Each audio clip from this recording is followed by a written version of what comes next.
Hi there everybody, welcome to Buxton Wellbeing. My name is Tim and today we are continuing my journey through my cognitive behavioural therapy so that I can try and help you who may be just starting out your journey with cognitive behavioural therapy, CBT, or thinking about potentially what your mental health is in order to then go and get a diagnosis and go and get treatment for it. So today we are on to appointment number 2 of my CBT journey. So I've already covered in previous videos the sort of original process of getting myself referred. I've covered the original assessment. This, I guess, was my first kind of normal appointment where I'm not being assessed. It wasn't a longer appointment like the hour-long assessment appointment that I had at first. This was my first 30-minute treatment appointment, essentially, where I had a little bit of homework to do between appointment number 1 and appointment number 2, and then I had to sit through this, and I was given through another bit of homework to do between now and the next appointment that I've got. We talked about a few things during this session, and some of it now starts to diverge into this is specific to me, whereas it may be that your appointments don't go exactly like this, but I think some of the things that you can learn from this are still relevant regardless of whether yours is slightly different. So because my initial assessment highlighted the fact that low motivation, low energy levels, low desire to do things was one of the things that I wanted to improve upon, we are moving down the route of behavioural activation as being my core thing, which we are looking at now. So let's talk about the appointment in general, and then we'll go into what that behavioural activation means. So the appointment itself, we started off with the usual questions. So I had to do my PHQ-9 and my GAD-7 as usual, and we went through the results of those, which my results this time were a little bit lower than they had been before. I think because I've got a slightly more positive outlook because I'm doing something about it.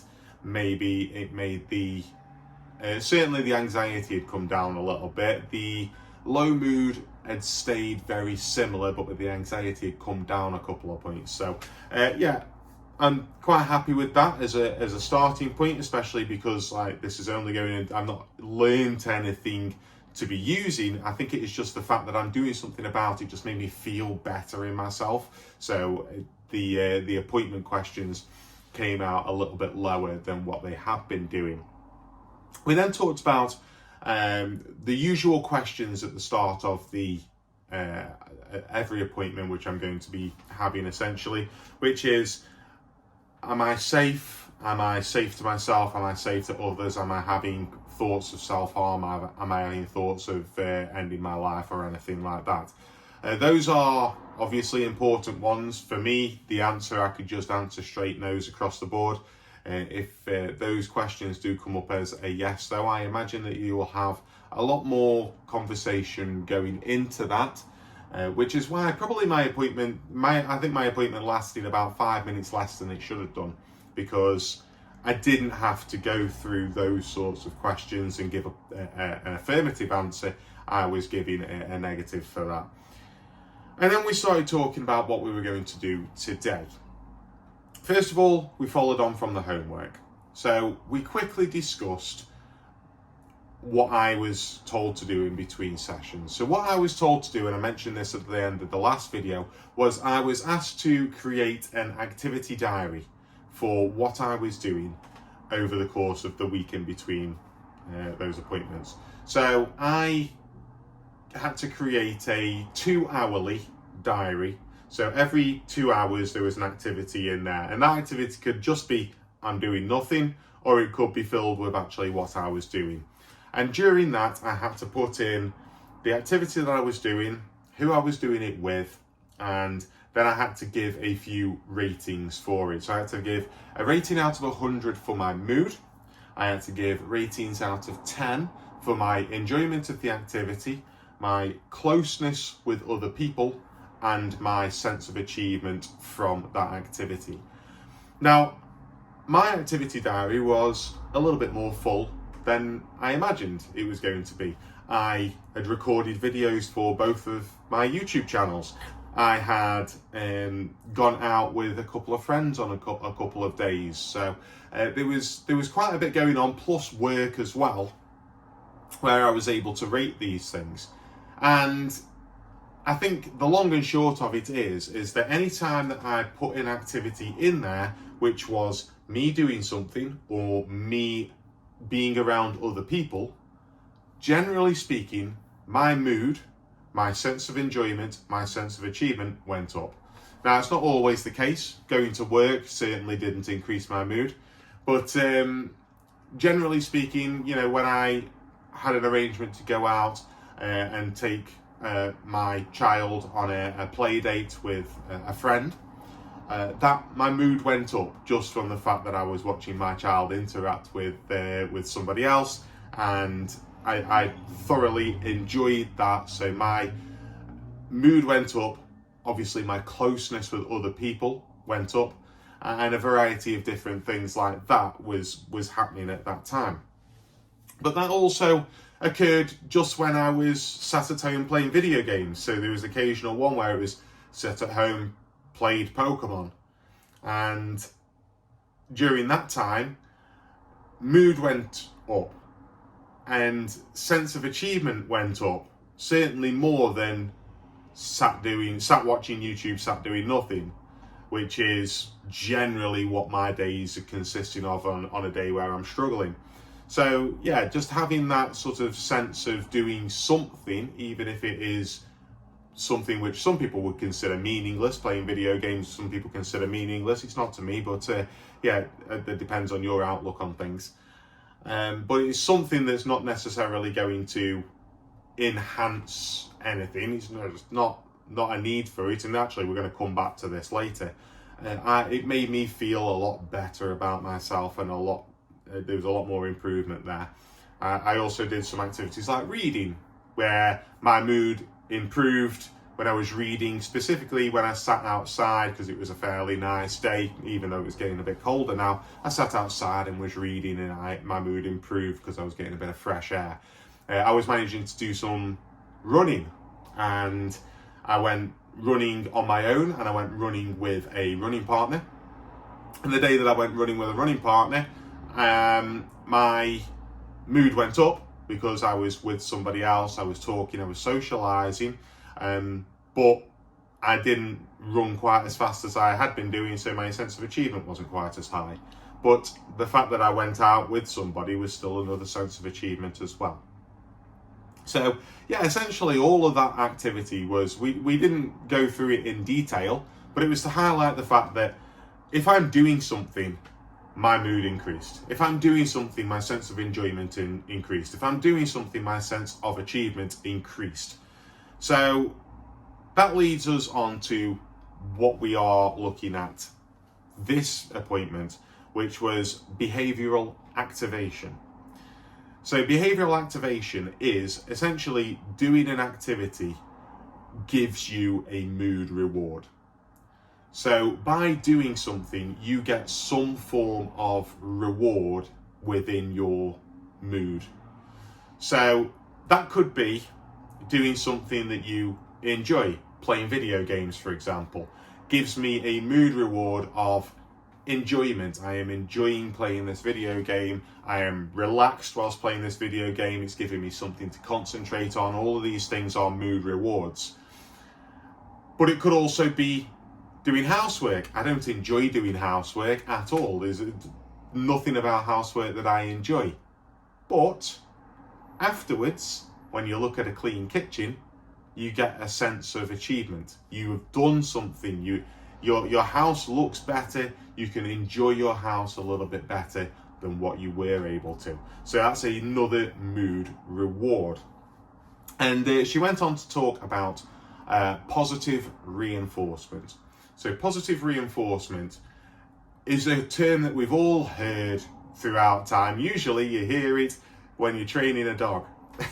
and that's the way I've heard it the most anyway. You give positive reinforcement, so you give treats whenever they do something right, and you don't give them a treat when they do something wrong.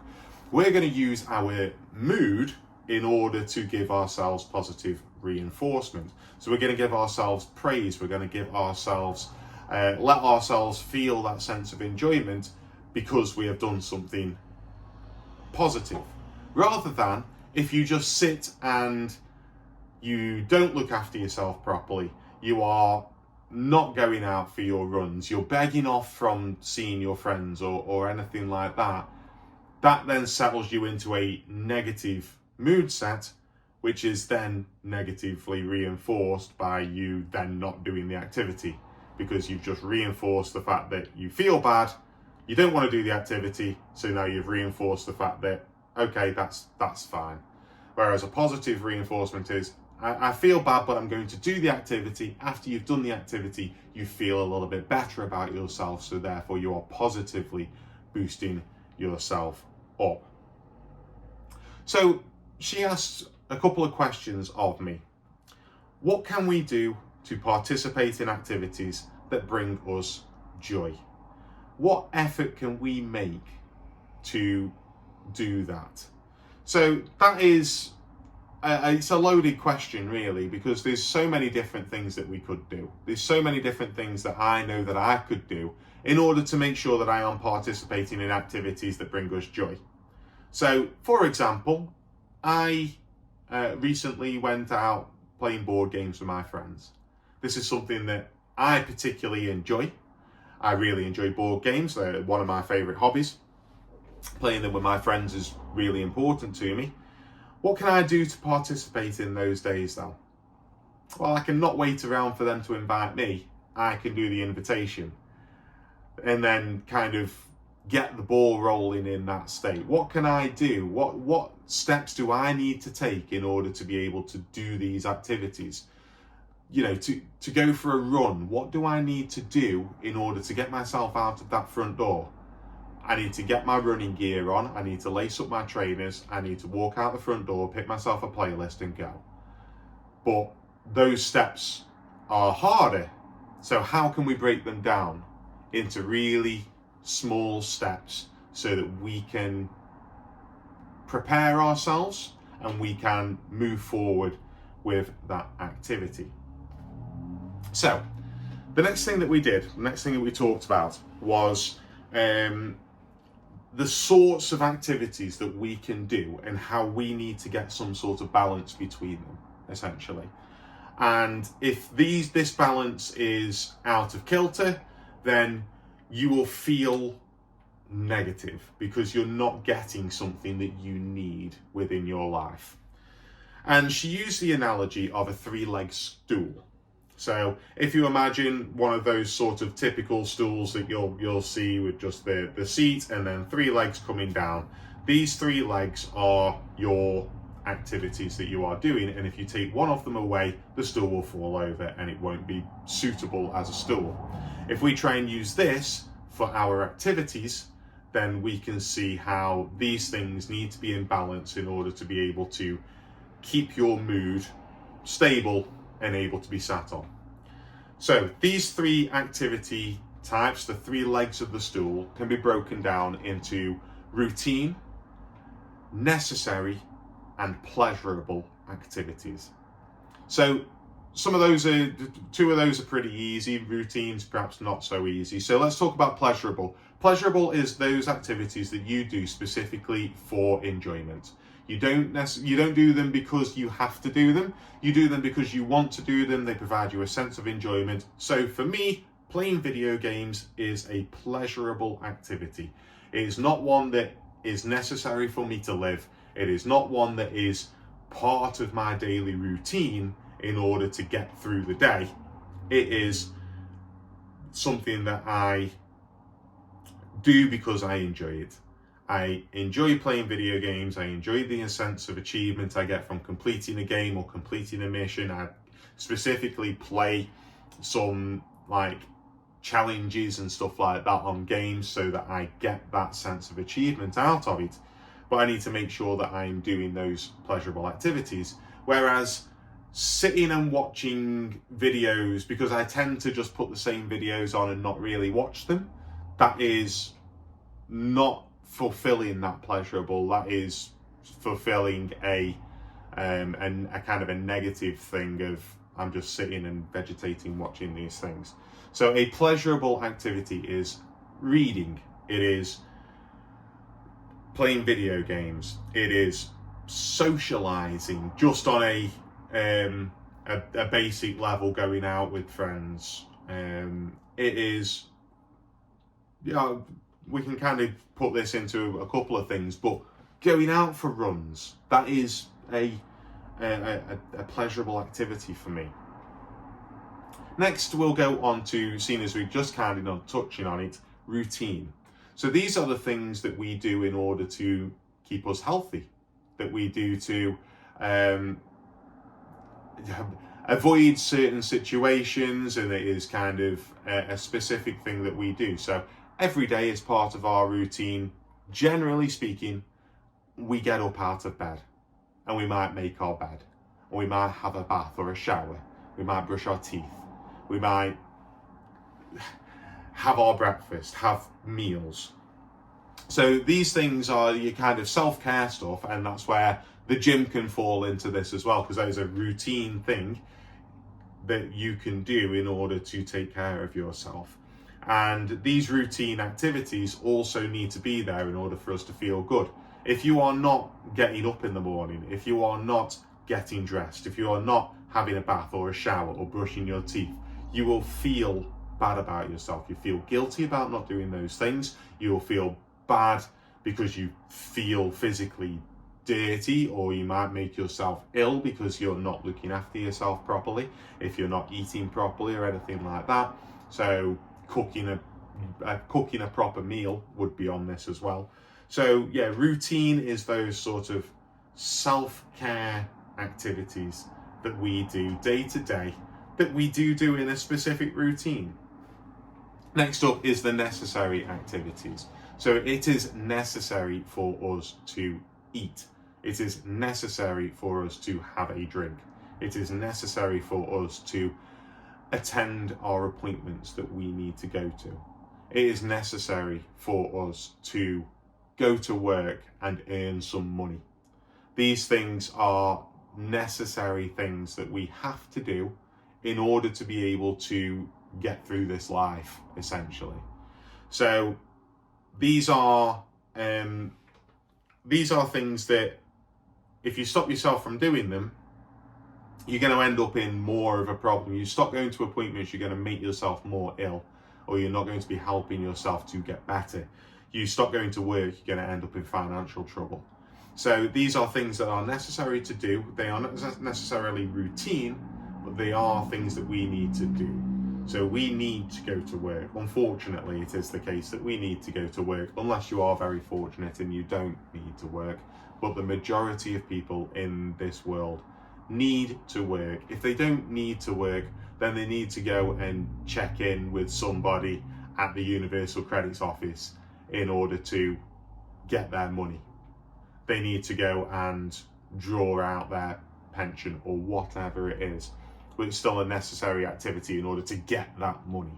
So yeah, you've got routine, necessary, and pleasurable. And if you take one of those things away, then what are you left with? You're left with an imbalance. You're left with a stool that isn't going to stand up on its own 3 feet. And you end up feeling low or anxious because things are not in the correct places. So when I was asked, which of these do I feel like I need to improve upon? I said I need to improve upon a little bit of all of them, but I want to improve most upon the pleasurable activities that I do, because I feel like I have let some of those hobbies that I have slip a little bit because I've not been bothered about doing them. So, as you likely know, I run a trading card game YouTube channel. I've missed weeks of uploading videos to that, and that channel's just hit 500 subscribers, so I should be trying to push that as much as I can, but I just haven't had the drive to do it. But I also do see the need of sometimes my routine will slip. Sometimes I won't look after myself. Sometimes I won't have a bath. Sometimes I'll miss brushing my teeth or something like that because I just can't be bothered. Sometimes if I've got a day off and I'm not doing anything, I won't get out of my pajamas. But that routine keeps us motivated. You feel better if you do get up and get out of your pajamas. And also I want to kind of maintain, I think I'm good with the necessary stuff, but I need to maintain that. I occasionally will allow myself to have a day off work because of my mental health, or I will use something else as an excuse and my mental health is actually the reason why I'm taking a day off work. But I will say it's because of my back problems, because I have back problems. It is because I am feeling ill. But in reality, yes, I'm feeling a little bit ill. Could I go into work? Yes. But my mental health is telling me, no, I'm not going to. So I need to maintain the necessary and maybe slightly improve it. I need to increase the routine up a little bit, but I think that that's pretty good. If you said that was 3/4 of the way there, I think I'd probably agree with you, maybe a little bit more. But my pleasurable one is probably down at 50%. I think half of the time I can go and do an activity, half of the time I struggle to do an activity. So that, and I'll find excuses to not do that activity. So yeah, increasing that pleasurable is where I need to be. So have a look at what you think your balance is like and what can you do in order to get that balance in order. So my task, my homework task, and I'm nearly at the end of the appointment because that was kind of the entirety of the appointment. My task in between appointments is to list activities that I would like to do or restart doing. So I've got a few things already in mind. I haven't done it yet, but I've got a few things in mind that I would like to do. Reading is certainly one that crops up because I've got a ton of books that need to be read and I haven't read them yet. And I've got some necessary things that I need to do as well that are sort of improvements on the house and stuff like that are kind of required. But most often were pleasurable activities that I want to do, but I need to actually have a sit down and think about it a little bit more before my next appointment next week. But yeah, that is everything that we went through on my appointment too. And yeah, I think so far we've not necessarily tackled much of the actual me doing things as a case of me understanding where all of this is coming from. And then we can move on to these are the tasks that you need to do in order to be able to solve all of this. So I think because I'm now listing activities that I want to do, I'm now going to be looking at breaking that 5 areas model and the ways to sort of break that cycle a little bit in the future. So yeah, my next appointment is coming up on Tuesday. I'm recording this a few days in advance. But yeah, that is appointment 2 for CBT. I hope that this has helped somebody out there to encourage you to go to talking therapy. It is not as scary as it may seem. And hopefully you are feeling safe, happy, and well. Thank you very much for watching, everybody. Please do subscribe if this is helping, and I will see you next time.